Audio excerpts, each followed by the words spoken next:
ఉంచుతుందని మీరు అనుకున్నారా?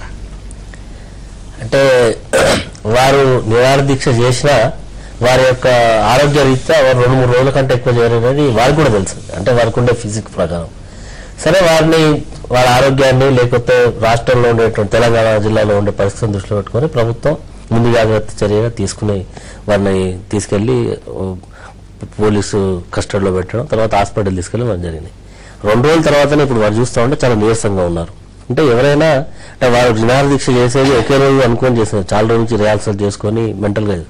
అంటే ఇంతకుముందు మాట్లాడినట్టుగా కేసీఆర్ గారి యొక్క ఇమేజ్ 2009 ఎలక్షన్స్ తర్వాత చాలా చాలా కిందికి దిగిపోయింది. మొన్న జరిగినటువంటి గ్రేటర్ హైదరాబాద్ ఎన్నికల్లో వ్యూహాత్మకంగా కాదా అతను తెలుసు, అతని బలమేంతో బలహీనతో తెలిసి అతను క్యాండిడేట్లను పెట్టలేదు. తర్వాత ఇప్పుడు ఉండేటువంటి పరిస్థితుల్లో ఈ పార్టీని నడపడం అతను ఒక కొత్త వేషమో కొత్త రూపమో తీసుకొని పోతే తప్ప ప్రజల్లో ఉండే పరిస్థితి లేదు. కాబట్టి అంతవరకు ఆ పరిమితమైనటువంటి లక్ష్యాన్ని ఆయన సాధించారు, అంతవరకే సాధించడం జరిగింది. తులసిరెడ్డి గారు మీకే అనిపిస్తుంది? సరే, ఏదేమైనా first of all Congress party పరంగా కేసీఆర్ ను హృదయపూర్వకంగా అభినందిస్తున్నాం. ఎందుకంటే ఆయన దీక్ష ముగించినందుక చేపట్టేందుక?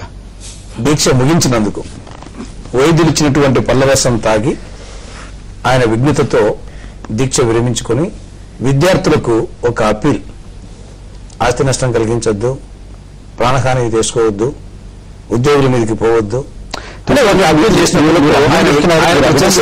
తులసిరెడ్డి గారు మిమ్మల్ని చాలా ఆక్షేపించారు.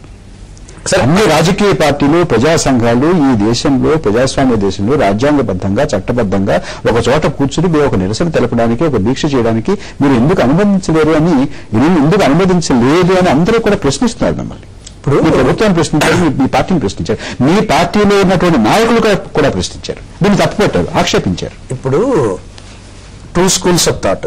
నిరాహార దీక్ష కూర్చోకముందే అరెస్ట్ చేయడమా, కూర్చున్న తర్వాత అరెస్ట్ చేయడం అనేది ఆ 2 schools of thought వచ్చింది. కానీ యాక్చువల్ గా కాంగ్రెస్ పార్టీ, గాంధీ సిద్ధాంతం పార్టీ మోస్ట్ డెమోక్రటిక్ పార్టీ. కాబట్టి డెమోక్రటిక్ వేలో నిరాహత్య చేయడం అనేది అది హక్కు అన్నమాట. కానీ మీ పార్టీ వర్కింగ్ కమిటీ సభ్యులు తప్పుపట్టారు, మీ పార్టీ ప్రధాన కార్యదర్శి ఇక్కడ 2 schools of thought లో ఒకరేమంటే సరే కూర్చొని 2 రోజులు కూర్చొని గాంధీ పద్ధతిలో తర్వాత వచ్చేసి పరిస్థితి బట్టి ఆలోచిస్తాము అనేవాళ్ళు కొందరు ఉన్నారు. కొందరు వచ్చేసి ఈయన ఆరోగ్య దృష్ట్యా, మామూలు జనరల్ గా మనలాంటి వాళ్ళకి ఇబ్బంది లేదు, ఆయన కొంత వీక్ గా ఉన్నాడు, రెండవది డయాబెటీస్ ఉంది. కాబట్టి డయాబెటీస్ ఉండే వాళ్ళు జనరల్ గా ఒక 6 hours దాటితే బ్లడ్ గ్లూకోజ్ లెవెల్ తగ్గిపోయి హైపోగ్లైసిమియా రావచ్చు. ఆ హైపోగ్లైసిమి కోమాలోకి పోయిన తర్వాత ఆ నేపథ్యంలో ఏమన్నా తీసుకోవాలంటే మరింత లాంగ్ ఆర్డర్ ప్రాబ్లం ఉత్పన్నం కావచ్చు. కాబట్టి కూర్చోకముందే అరెస్ట్ చేసే బెటర్ అని చెప్పేసి కొందరు, ఈ విధంగా 2 schools of thought లో చివరికి వచ్చేసి ఆయన ఆరోగ్య దృష్ట్యా, ఒకవేళ ముఖ్యమంత్రి గారు కూడా చెప్పారు, ఆయన ప్రాణాలు ఆయనకు ముఖ్యం కావచ్చు కానీ ఈ దేశానికి సమాజానికి ముఖ్యము. కాబట్టి ఆ 2 విషయాలు, ఒకటి లాంగ్ ఆర్డర్, రెండవది ఆయన ఆరోగ్యం దృష్ట్యా తర్జన భర్జన తరువాత ఆయన దీక్ష కూర్చోకముందే అరెస్ట్ చేయడం జరిగింది. బలప్రయోగం కావాలా? యూనివర్సిటీ బలప్రయోగం, కరీంనగర్ లో బలప్రయోగం, అది రెండవది. ఉత్తర తెలంగాణ భవన్ చుట్టూ పోలీసులు మోహరింపు, బలప్రయోగం, ఇవన్నీ కావాలా? ఇప్పుడు సిద్దిపేటలో యాక్చువల్ గా వచ్చేసి రాళ్లు రుగితే ఒక అదనపు ఎస్పీ 6 మంది పోలీసులు గాయపడ్డారు. ఇవాళ మంత్రుల సమావేశంలో చాలా మంది తెలంగాణకు చెందినటువంటి మంత్రులు ప్రభుత్వాన్ని, పోలీసుల్ని తప్పుపెట్టారు, పోలీసు చర్య తప్పుపెట్టారు. అదే ఇప్పుడు సిద్దిపేటలో ఉత్సాహం ప్రదర్శించారన్నారు. ఇప్పుడు దురదృష్టకరం, ఉస్మాన్ చూస్తున్నటువంటి సంఘటన దురదృష్టకరం. కానీ అక్కడ కూడా రాళ్లు రుగిన సంఘటన ఉంది, బస్సులు ధ్వంసం చేసిన సంఘటన ఉంది, టేబుల్స్ కుర్చీలు ధ్వంసం చేసిన సంఘటన ఉంది, ఈ రోజు కొన్ని ప్రైవేట్ ఆస్తులు ధ్వంసం చేసిన సంఘటన ఉంది. సిద్దిపేట వచ్చేసి ఒక అదనపు ఎస్పీకి 6 మంది పోలీసులకు గాయాలైనటువంటి సందర్భం ఉంది. అయినప్పటికీ అక్కడ వచ్చే సంయమనం పాటించారు. కాబట్టి కొంత దానికి అందరం కూడా వచ్చేసి కొంత సంయమనం పాటించింటే బాగుందని చెప్పేసి మేము కూడా అందరం అనుకుంటున్నాం. కానీ అట్ ది సేమ్ టైం ఆ నాణ్యానికి సెకండ్ సైడ్ కూడా కొంచెం ఆలోచించాలా. అక్కడ జరిగిన సంఘటనలు కూడా ఓవరాల్ ఇది మరీ శృతిమించుతుందేమో అనే ఉద్దేశంతో కొన్ని సందర్భాల్లో తీసినచ్చు. అయినప్పటికీ ప్రభుత్వం వచ్చేసి ఎంక్వైరీ చేసి విచారణ చేసి దాంట్లో ఏమన్నా అత్యుత్సాహం ప్రదర్శించి కొంత తప్పులు జరిగింటే చర్య తీసుకుంటామని ప్రభుత్వం చెప్పడం కూడా జరిగింది. ఒక క్షణం తులసిరెడ్డి గారు, ప్రకాష్ రెడ్డి గారు, కేసీఆర్ దీక్ష విరమించారు అనేటువంటి వార్త మీరు వినే ఉంటారు. ఏం సాధించినట్టు, ఎందుకు విరమించినట్టు, మీ దృష్టి ఉంటుంది దీని మీద? సరే, ఒకటి కేసీఆర్ దీక్ష విరమించడం అనేది నిజంగా మేము ఇంత తొందరగా విరమిస్తారని చెప్పి మేము కూడా అనుకోలేదు. అయితే ఒకటి మాత్రం వాస్తవం ఏంటంటే ప్రజలలో తెలంగాణ మీద ఒక సెంటిమెంట్ ఉంది అనేది మాత్రం ఎక్స్పోజ్ అయినది అనేది దీన్ని బట్టి మాత్రం ఒకటి ఎక్స్పోజ్ అయింది సార్. కానీ ఇంత తొందరగా విరమించడం అని మాత్రం మేము అనుకోలేదు. ఎందుకు విరమించినట్టు అంటే ఏదైనా హామీ లభించి విరమించినట్ట, లేకపోతే ఆరోగ్య కారణాల వల్ల విరమించినట్ట, లేకపోతే రాజకీయ కారణాల వల్ల విరమించినట్ట? నేను రెండు అనుకుంటున్నాను సార్. ఒకటి, ఎందుకంటే ఇవాళ నేను టీవీలలో కూడా చూశాను, హైదరాబాద్ లో జరిగిన సంఘటనలు కూడా చూస్తే, అదేవిధంగా తెలంగాణ ప్రాంతంలో జరిగిన సంఘటనలు కూడా చూస్తే ఏంటంటే కొందరు ఆత్మహత్యకు ప్రయత్నించడము, కొన్ని బస్సులు దగ్ధం చేయడము, అదేవిధంగా నేను టీవీలో చూసిన వాటిలో ఏంటంటే స్టూడెంట్సే కాకుండా అసాంఘిక శక్తులు కూడా కొన్ని ప్రవేశించినట్టుగా మనకు కనబడుతున్నాయి సార్. దీన్ని కూడా తను ఒకటి దృష్టిలో తీసుకున్నాడని చెప్పి నేను అనుకుంటున్నాను. రెండోది, వారి యొక్క ఆరోగ్య పరిస్థితులు కూడా వాస్తవంగా దీక్షకు సహకరించదు వారి ఆరోగ్యం. ఈ రెండింటిని కూడా పరిగణలోకి తీసుకొనే దీక్ష విరమించుకున్నారని చెప్పి నేను అనుకుంటున్నాను సార్. ప్రకాష్ రెడ్డి గారు, చాలా అంటే ఈ దీక్ష మొదలు పెట్టడానికి ముందు గత 3-4 వారాలుగా చాలా తీవ్రమైనటువంటి పదజాలంతో చాలా పతాక స్థాయికి తీసుకెళ్లి అందరినీ కూడా చాలా ఉద్వేగభరితులు చేసి అప్పుడు దీక్ష ప్రారంభించడానికి ఉద్యుక్తులయ్యారు కదా. ఇవాళ మాట్లాడిన మాటలు మీరు చూశారు కదా, దీక్ష విరమిస్తూ మాట్లాడినటువంటి మాటలు మీరు విన్నారు కదా, బాగా మెత్తపడినట్టుగా కనిపించలేదా? పునరాలోచనలో పడినట్టుగా కనిపించలేదా? అంటే మొదటి నుండి సార్, అంటే ఇది సందర్భంలో కాగానే ఒకటి మాత్రం వాస్తవం సార్, చంద్రశేఖరరావు గారు ఎప్పుడు కూడా రెచ్చగొడుతూ మాట్లాడడం అనేది మొదటి నుండి, అది సందర్భం ఏంటిది, ఆ స్థాయిలో మాట్లాడవచ్చా లేదా, రేపు దాని పర్యాసానాలు ఏ విధంగా ఉంటాయి అనేది ఆలోచించకుండా మాట్లాడడం అనేది మొదటి నుండి చంద్రశేఖరరావు గారికి అది అలవాటు.